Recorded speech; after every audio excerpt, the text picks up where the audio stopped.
우리 양옆에 앉아 계신 우리 사랑하는 가족들을 따뜻한 눈빛으로 마음으로 바라보시면서 이렇게 인사하겠습니다. 사랑합니다. 축복합니다.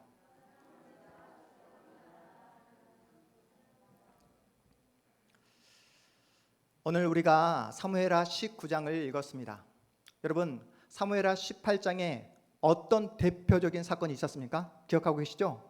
네, 다윗의 아들 압살롬이 죽었습니다. 압살롬이 죽고 이제 다윗이 예루살렘 성으로 귀환하는 장면이 오늘 본문 사무엘하 19장에 기록되어 있습니다. 다윗은 압살롬의 쿠데타로 혼란에 빠진 그 모든 종국을 바로잡기를 원했어요. 소용돌이 쳤던 종국을 다시 안정된 국면으로 바로잡기를 그렇게 기대했습니다. 하지만 이미 다윗에게 레임덕이 시작된 것처럼 보여집니다. 한마디로 다윗에게는 분열된 종국을 다스릴, 통합할 힘이 있다 없다? 없다는 사실이에요. 다윗이 힘이 떨어지자 참모들에게조차 다윗의 말이 먹혀들지 않습니다. 여러분 기억하고 계시죠? 다윗은 아들 압살롬을 생명을 살리기를 원했어요. 그래서 참모들에게 내 아들 압살롬을 너그럽게 여겨달라고, 목숨만은 살려달라고 그렇게 명령했던 것을 여러분 기억하실 것입니다. 하지만 다윗의 간절한 바람과 소원은 와르르 무너지고 말잖아요. 다윗은 아들 압살롬이 죽었다는 비보를 듣고 가슴이 찢어지는 그 슬픔을 경험합니다. 그리고 통곡하고 또 통곡합니다. 온 백성들이 다윗의 눈물, 그 통곡의 소리가 들려지도록 계속해서 통곡합니다. 이때 다윗의 군대는 쿠데타 반란을 진압했기에 승리의 나팔을 부는 것이 당연하잖아요. 하지만 다윗의 통곡으로 승리의 날이 어떤 날이 되고 말았다? 초상날이 되고 말았던 것입니다.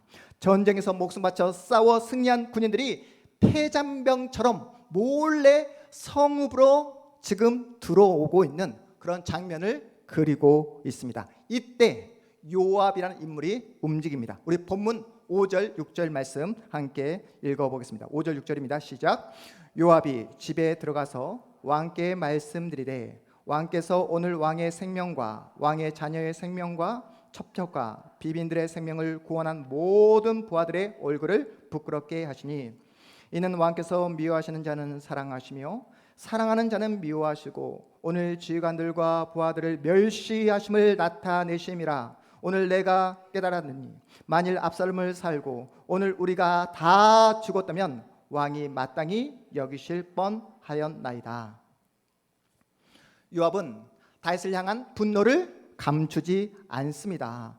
아들에 대한 잘못된 사랑 때문에 목숨 바쳐 전쟁에서 승리했던 이 모든 군인들을, 부하들을 이렇게 위로하지 않고 격려하지 않는 것은 군사들을 뭐 하는 것이다? 욕보이는 것이다. 더 이상 욕보이지 말라고, 아들에 대한 슬픔을 당장 멈추라고, 멈추지 않는다면 더 이상 좌시하지 않겠다고 신하인 요압이 다윗 왕을 향해 겁박하고 있는 그런 장면입니다. 우리 본문 7절도 읽어보겠습니다. 7절입니다. 시작. 이제 곧 일어나 나가 왕의 부하들의 마음을 위로하여 말씀하옵소서. 내가 요압을 두고 맹세하옵나니 왕이 만일 나가지 아니하시면 오늘 밤에 한 사람도 왕과 함께 머물지 아니할지라. 그리하면 그 화가 왕이 젊었을 때부터 지금까지 당하신 모든 화보다 더욱 심하리이다 하니. 지금 당장 밖으로 나가 당신을 위해 목숨 걸고 싸운 이 군사들을, 당신의 부하들을 위로하라고, 그리고 마음을 만져주라고. 그렇게 하지 않는다면 오늘 밤 단 한 사람도 당신 곁에 남아있지 않을 것이라고. 지금 당장 내 말을 듣지 않으면 당신의 인생 가운데 가장 치욕스럽고 가장 참혹한 상황을 마주하게 될 거라고 이렇게 다윗을 뭐합니까? 겁박하고 있는 장면입니다. 여러분, 이게 신하가 왕에게 올려드리는 충언으로 들려주십니까? 누가 왕이고 누가 신하인지 모를 정도로 요압은 다윗을 향해 그 어떤 필터링 없이 자신의 감정을 그냥 쏟아놓고 있습니다. 분명한 사실은 다윗의 권위가 과거와 같지 않다는 거예요. 다윗은 요압의 요구에 전혀 반기를 들지 못하고 그대로 이행하고 있습니다. 우리 본문 8절 말씀 읽어봅니다. 8절입니다. 시작. 왕이 일어나 성문에 앉으며 어떤 사람이 모든 백성에게 말하되 왕이 문에 앉아 계신다 하니 모든 백성이 왕 앞으로 나아오니라. 여러분, 다윗의 모습을 보니까 어떤 생각이 드십니까? 너무나 처량하게 보이지 않습니까? 요압의 겁박에 아무런 반응, 아무런 대응도 하지 못한 채 그대로 이행하고 있는 다윗의 모습입니다. 성경은 불쌍하고 나약한 다윗의 모습을 그대로 우리에게 보여주고 있습니다. 여기서 잠깐 요압이 어떤 인물인지 우리가 잠시 살펴보고 넘어가겠습니다. 요압은 어떤 사람입니까? 다윗의 군대 장관이에요. 전쟁의 잔뼈가 굵은 장수입니다. 요압은 다윗 편에서 다윗을 지키고 다윗의 왕권을 보호하는 것처럼 보여지지만 요압의 궁극적인 목표는 무엇일까요? 자신의 권력 유지입니다. 자신의 출세입니다. 자신이 계속해서 힘을 갖기를 원하고 있는 그런 권력 지향적인 사람이에요. 자신이 가는 길에 방해가 되는 인물이 있다면 수단과 방법을 가리지 않았던 인물이 바로 요압입니다. 다윗이 아니더라도 자신이 권력을 유지할 수만 있다면 언제든지 주군을 바꿔버릴 수 있는 그런 또 다른 압살롬이 바로 오늘 본문에 등장하고 있는 요압이라는 인물입니다. 여러분, 앞장인 사무엘하 18장에서 다윗이 아들 압살롬만큼을 살려달라고, 너그럽게 여겨달라고, 그렇게 생명만은 살려달라고 누구에게? 참모들에게, 그리고 모든 그 군사들에게 부탁했던 그런 장면을 여러분이 기억하고 계실 겁니다. 압살롬의 머리가 상술의 나무에 걸린 것을 일반 병사가 최초로 발견합니다. 일반 병사는 누구의 명령을 기억하고? 다윗의 명령을 기억하고 즉시 당장 압살롬을 칼로 죽이지 않습니다. 고민하고 주저하고 마지막까지 고민하다가 누구에게 알리죠? 일반 병사가 요압 장군에게 알립니다. 그런데 요압은 전혀 주저하지 않습니다. 자기 손으로 압살롬의 심장을 찔러 죽여버립니다. 요압에겐 다윗의 명령 따윈 귀에 들어오지 않았던 거예요. 그저 다윗의 사적인 감정으로, 아들에 대한 그 아버지의 그 부정, 그 사적인 개인적인 감정으로 살려달라, 그렇게 명령했던 것으로 치부해 버렸던 것입니다. 다윗의 명령을 따랐다간 이 전쟁을 그르칠 수 있다고, 무엇보다 자신의 앞길, 자신이 그 권력을 방해하는 그 장애물이 될 거라 생각하고 당장 즉시 압살롬을 죽였던 인물이 바로 요압이었던 것입니다. 이런 요압인데 여러분, 이런 상황에 가만히 있겠습니까? 다윗의 명령을 어기고 다윗의 아들 압살롬을 죽였음에도 불구하고 반란을 성공적으로 진행했다고, 그러니 자신의 공을 알아달라고, 자신에게 더 큰 권력과 더 큰 힘을 부여해 달라고 지금 다윗을 압박하고 있는 그런 상황입니다. 다윗 편을 들었던 요압이 이렇게 다윗을 협박했다면 다윗에게 반기를 들고 압살롬 편에서 반란을 일으켰던 세력들도 가만히 있지 않습니다. 여러분, 상식적으로 여러분 생각해 보세요. 반란을 일으켰어요. 그러면 어떻게 됩니까? 지금 당장은 아무리 자신이 생각이 있고 자신에게 어떤 계획이 있다 할지라도 숨을 죽이며 숨어 있어야 되잖아요. 그런데 적반하장격으로 오히려 자신들이 압살롬 반란에 가담했다 해서 자신들을 소외시키고 자신을 무시했다가는 다시금 세력들을 규합해서 다윗을 향해 전쟁을 벌이겠다라고 대놓고 다윗을 협박하고 있는 상황입니다. 여러분 같으면 이런 상황에 어떻게 하시겠습니까? 여러분이 다윗이라면 이런 상황에 어떠한 조치를 취하시겠습니까? 압살롬 그 반역에 가담했던 그 모든 세력들을 다 축출해야 맞잖아요. 그리고 어떻게 해야 됩니까? 수청하는 것이 맞습니다. 다시는 이런 일이 일어나지 않도록 본때를 보여줘야 되는 것이 맞지 않습니까? 하지만 다윗은 그렇게 하지 않습니다. 왜요? 왜 그렇게 하지 않았을까요?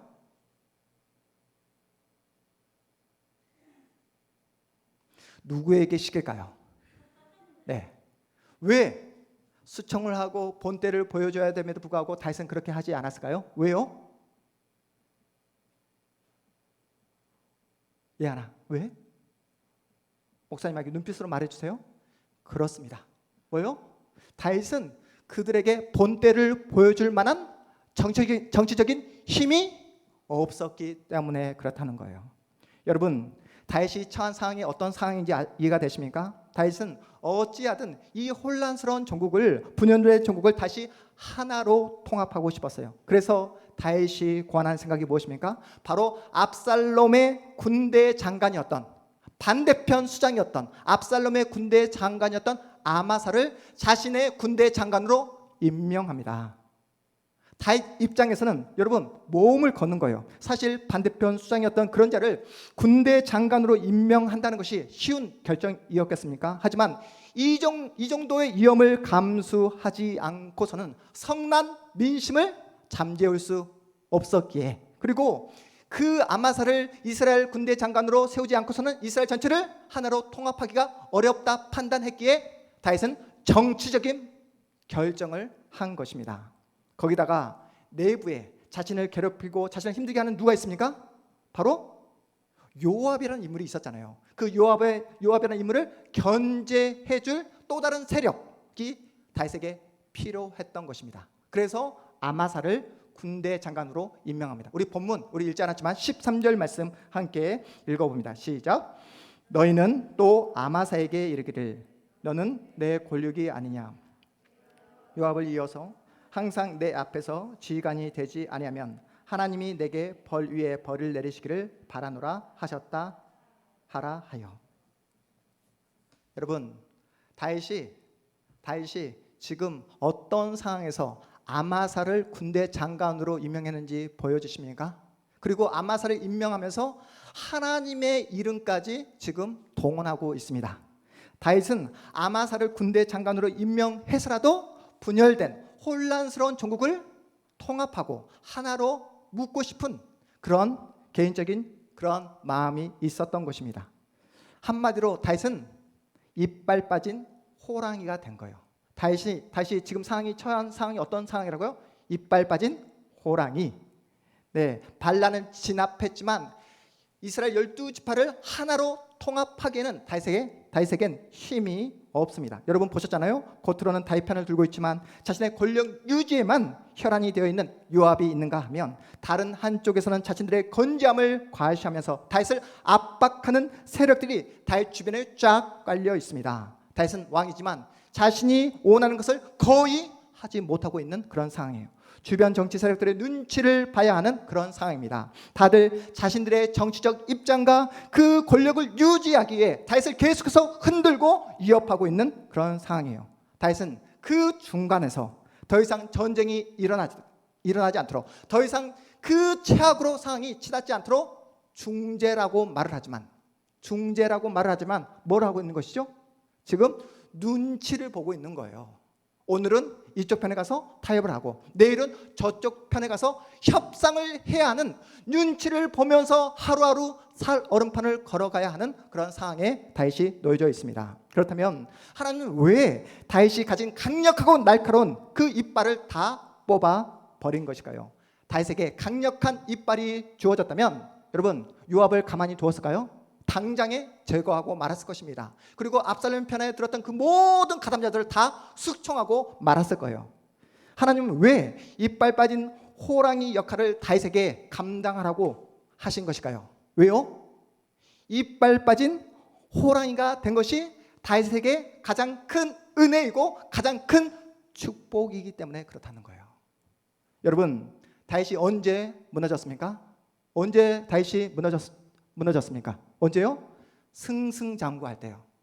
자기 마음대로 자기 뜻대로 모든 일들이 술술 풀려질 때 다윗은 무너지고 말았습니다. 여러분 아시잖아요. 어려움에 처했을 때는, 힘들고 어려울 때는 자동적으로 겸손해질 수밖에 없습니다. 앞에서 설교하는 김효소 목사 얼마나 겸손합니까? 여러분 아시잖아요. 네, 지금 우리 김민아 집사님이 저를 비웃고 계십니다. 네. 깜짝 놀랐습니다. 우리 김민아 집사님 그런 분 아니신데. 네. 여러분 앞에서 설교하는 김효소 목사 얼마나 겸손합니까? 이렇게까지 겸손할 수 있는 이유가 뭐라고요? 제가 인격과 성품이 그렇게 탁월해서 남달라서 이렇게 겸손한 것입니까? 왜 그렇죠? 영원아 왜 그렇지? 정답은 우리 영원이가 알고 있습니다. 네, 김효소 목사님은 지금 현재 힘이 없기 때문에, 네, 권력을 손에 쥐고 있지 않기 때문에 우리 영훈이가 개척교회 목사라서 그렇대요. 네. 다윗은 절대 권력을 손에 쥐자 타락의 자리로 떨어지고 말았어요. 다윗은 자신이 뭐든지 마음만 먹으면 뭐든지 다 할 수 있다라고 하는 그런 교만의 생각에 빠져들게 되자 바로 범죄하는 자리로 떨어지고 말았습니다. 여러분, 시간이 넘쳐나고 돈이 넘쳐나면 사람은 어떤 자리로 떨어질 수밖에 없다고요? 네, 죄를 범하는 자리로 떨어질 수밖에 없습니다. 여러분, 다윗이 가장 잘 나가는 그 시절에 했던 행동이 무엇입니까? 바로 밧세바를 범하고 말았잖아요. 그리고 자신이 가지고 있는 그 모든 권력을 다 동원해서 밧세바 남편 우리아를 죽음으로 몰아넣는 그런 참혹한 그런 행위를 했던 다윗이었습니다. 여러분, 승승장구하는 인생이 진짜 복된 인생일까요? 내 마음대로 내 생각대로 척척 풀리는 인생이 정말로 행복한 인생일까요? 분명한 사실은 오늘 또 예배 자리에 나오신 여러분 모두는 오늘 본문에 등장하고 있는 다윗이 믿고 있는 동일한 하나님을 믿고 있는 줄 믿습니다. 여러분은 눈에 보이는 세상이 우리에게 행복을 가져다 주는 것이 아니라 오늘 우리가 함께 찬양 불렀던 찬양의 가사처럼 하나님께서 나를 지켜주시고 나를 보호해 주시고 나의 그늘이 되어준다는 사실을 여러분 믿고 있는 줄 믿습니다. 그런데 실제 우리의 현실은 어떻습니까? 언제 끝나게 될지 모르는 코로나 공포 속에 우리가 살아가고 있잖아요. 오늘 우리 집사님이 기도했던 것처럼 지금 경제적으로 얼마나 힘든지 모릅니다. 우리 주변에 힘들다 어렵다 더 이상 소망이 보여지지 않는다 미래가 보여지지 않는다라고 하면서 하소연하며 막막함을 호소하는 분들을 우리가 쉽게 만날 수 있는 그런 상황에 있습니다. 물론 이 자리에 함께한 여러분들은 하나님께서 살아계셔서 우리와 함께 하시며 지금 우리 예배 가운데 우리와 함께 하시며 임재하고 있다는 사실을 믿고 계실 거예요. 하나님이 예수 그리스도를 보내주심으로 우리에게 놀라운 생명과 놀라운 은혜를 베풀어 주셨다는 사실도 전혀 의심하지 않을 것입니다. 지금 당장 여러분이 죽는다 할지라도 하나님의 은혜로 구원을 받았기 때문에 지금 당장 죽는다 할지라도 천국에 들어간다는 사실을 전혀 의심하고 있는 분들이 한 분도 안 계실 거예요.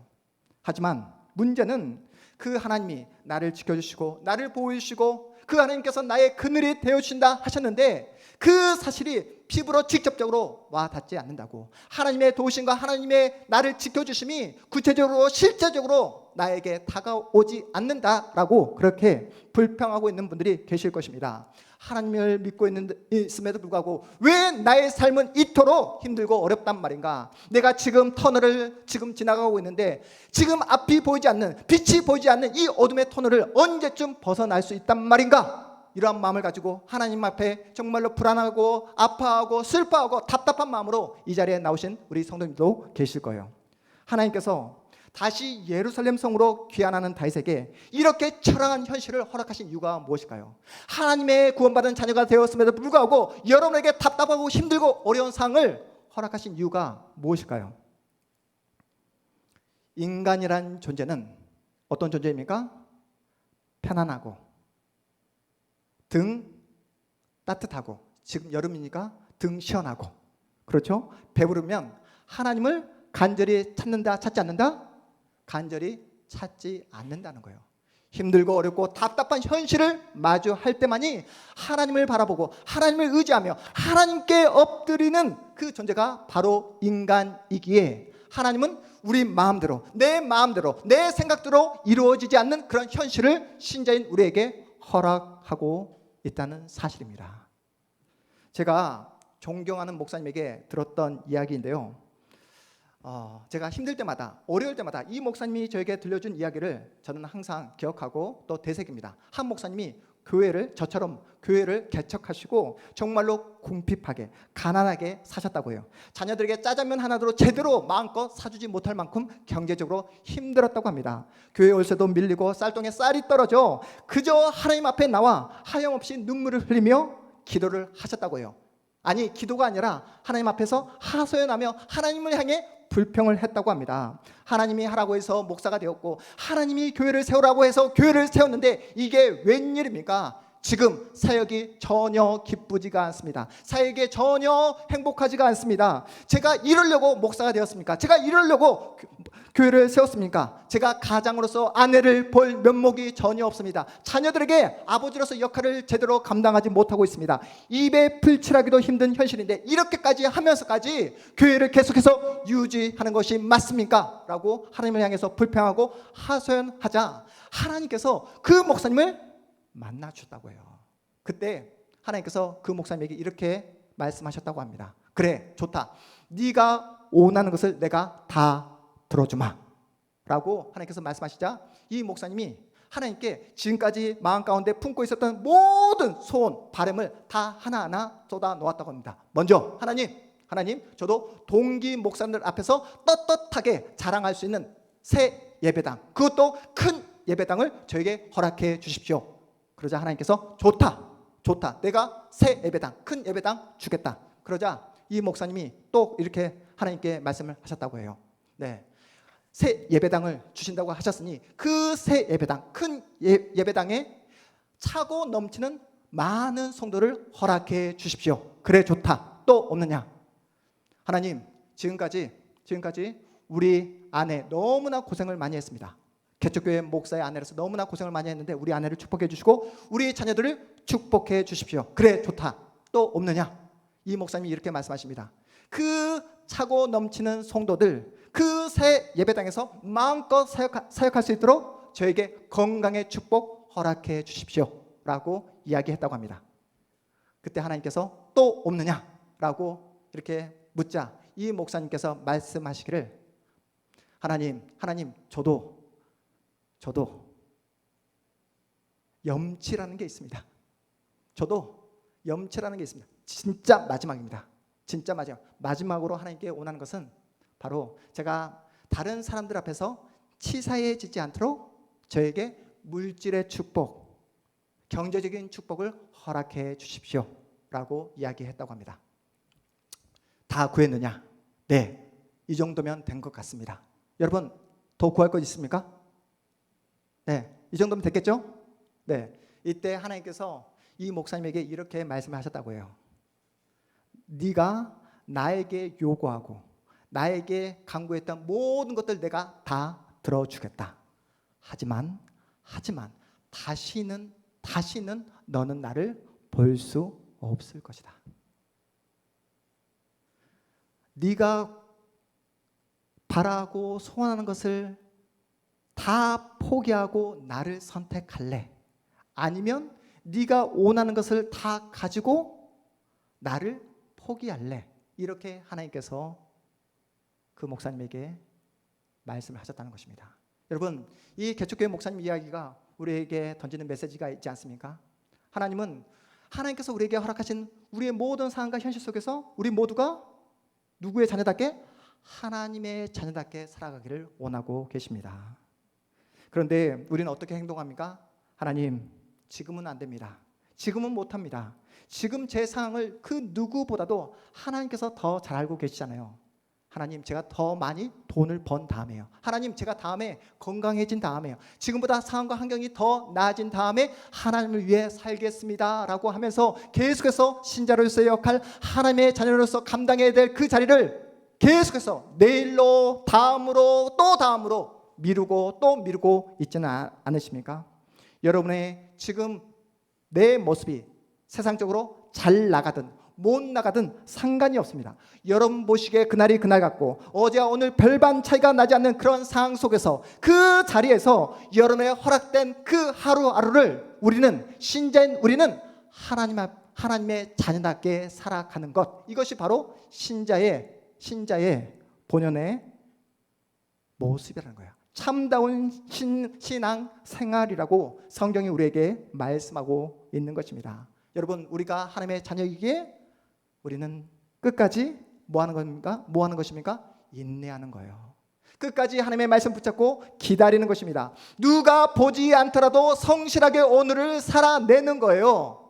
목사님, 이게 말이 쉽지, 이게 말처럼 쉬운 게 아닙니다. 맞습니다. 이게 말처럼 쉬운 게 아니에요. 힘듭니다. 우리의 능력과 힘으로 감당할 수 없기에 우리는 날마다 누구에게 은혜를 구해야 됩니까? 날마다 하나님께 은혜를 구해야 되는 거예요. 날마다 내 영혼을 누구로 채워야 됩니까?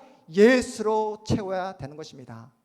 성령의 말씀의 영이신 성령의 인도를 받아야 되는 거예요. 날마다 생명의 말씀을 붙잡아야 됩니다. 그 말씀을 붙잡고 날마다 기도하고 또 기도해야 된다는 거예요. 여러분, 신자인 우리는 눈에 보여지는 세상의 것으로 채워지는 그런 존재가 아닙니다. 우리는 오직 예수로만 채워지도록, 오직 예수로만 기뻐하도록 하나님께서 우리를 그렇게 지으신 줄 믿으시기 바랍니다. 여러분이 눈물 흘리고 있는 그 현장 가운데 누가 함께하고 계시다고요? 하나님께서 함께하고 계십니다. 여러분이 땅이 꺼져가라 한숨 쉬고 있는 그 상황 가운데 우리 하나님 지금도 일하고 계십니다. 우리 하나님 전능하십니다. 믿으십니까? 우리 하나님 못하실 일이 없는 전지전능하신 살아계신 하나님인 줄 믿으시기 바랍니다. 그 하나님이 일하시면 사막에 희망의 길을 내시는 분인 줄 믿으시기 바랍니다. 여러분, 광야길에 생명수를 내시는 분이 우리가 믿고 있는 하나님인 줄 믿으시기 바랍니다. 여러분, 모두가 아니다, 모두가 틀렸다, 더 이상 소망이 없다라고 하는 그런 모든 상황 가운데서도 사방이 다 막혔다 할지라도 하늘문을 여시고 열린 하늘문을 여시고 기적과 놀라운 반전을 만드신 분이 우리가 믿고 있는 우리 아버지인 줄 믿으시기 바랍니다. 여러분은 세상 앞에 그 전능하신 하나님을 내 아버지로 모시고 살아가는 하나님의 자녀입니다. 여러분, 하나님의 자녀로 산다는 것이 무엇일까요? 어떻게 사는 것이 하나님의 자녀답게 사는 것일까요? 내 마음대로 되지 않는 삶, 내 생각대로 되지 않는 나의 삶. 오늘은 이 사람 눈치 보고 내일은 저 사람 눈치 보며 살아갈 수밖에 없는 나의 삶. 그래서 오늘도 마음 졸이며 전전긍긍하며 살아가는 나의 삶. 세상 사람 눈에는 너무나 초라하게 보이고 나약하고 형편없는 삶처럼 보여지지만 그럼에도 불구하고 하나님과 함께하는 여러분의 삶이 가장 복된 삶이며 하나님께서 허락하신 은혜의 삶이라는 사실을 기억하시기 바랍니다. 여러분, 세상에서 가장 큰 축복이 무엇일까요? 이렇게 무더운 여름날 호캉스를 떠나는 것이 가장 축복된 삶일까요? 그렇지 않습니다. 여러분, 당대 가장 큰 부자가 누구였을까요? 다윗이었습니다. 가장 큰 부자였지만 그 부유함이, 권력이, 그 다윗이 가진 그 모든 세상적인 것들이 다윗의 영혼을 채워주지 못했습니다. 세상의 그 어떤 것도 우리의 영혼을 채울 수 없고 우리에게 참된 만족을 줄 수 없다는 거예요. 세상에서 가장 큰 축복은 바로 하나님 앞에 엎드리는 것입니다. 날마다 하나님께 은혜를 구하는 것입니다. 하나님, 저를 불쌍히 여겨주십시오. 하나님, 저를 긍휼히 여겨주십시오. 하나님, 저에게 하나님의 자비와 사랑을 허락하여 주십시오. 세상에 그 어떤 것을 다 준다 할지라도 하나님을 포기하지 않겠습니다. 세상의 그 모든 것을 다 포기한다 할지라도 하나님 한 분만으로 제가 만족하며 그 하나님 한 분만으로 제가 기뻐하겠습니다 라고 믿음을 달라고 기도할 수 있는 여러분이 세상에서 가장 축복된 하나님의 사람인 줄 믿으시기 바랍니다. 다윗은 이빨 빠진 호랑이였습니다. 자기 힘으로 할 수 있는 게 아무것도 없어서 이 눈치 저 눈치 보면서 전전긍긍하며 그렇게 살았던 다윗이었습니다. 그러하기에 더욱더 하나님 앞에 엎드릴 수밖에 없었고 하나님의 은혜를 구할 수밖에 없었습니다. 내 마음대로 되지 않는 이 삶이 가장 축복된 삶이기에 하나님은 다윗에게 그러한 현실을 허락하신 것입니다. 사랑하는 여러분, 전능하신 하나님이 우리와 함께하고 계십니다. 믿으십니까? 여러분의 삶 가운데 답답하고 힘들고 어렵고 내 마음대로 되지 않아 하루도 몇 번씩 내 마음 가운데 어두움과 염려와 근심이 찾아오지만 내 삶 가운데 누가 함께 하신다고요? 전능하신 하나님. 그 하나님을 바라보면서 그 하나님께 도움을 구하면서 믿음을 달라고 은혜를 달라고 계속해서 기도하시면서 하나님께서 부르시는 그날까지 여러분의 믿음을 잃지 않는 신실한 주의 자녀로 살아가는 복된 여러분의 삶의 여정이 되시기를 주님의 이름으로 축복합니다. 우리 모두 자리에서 일어나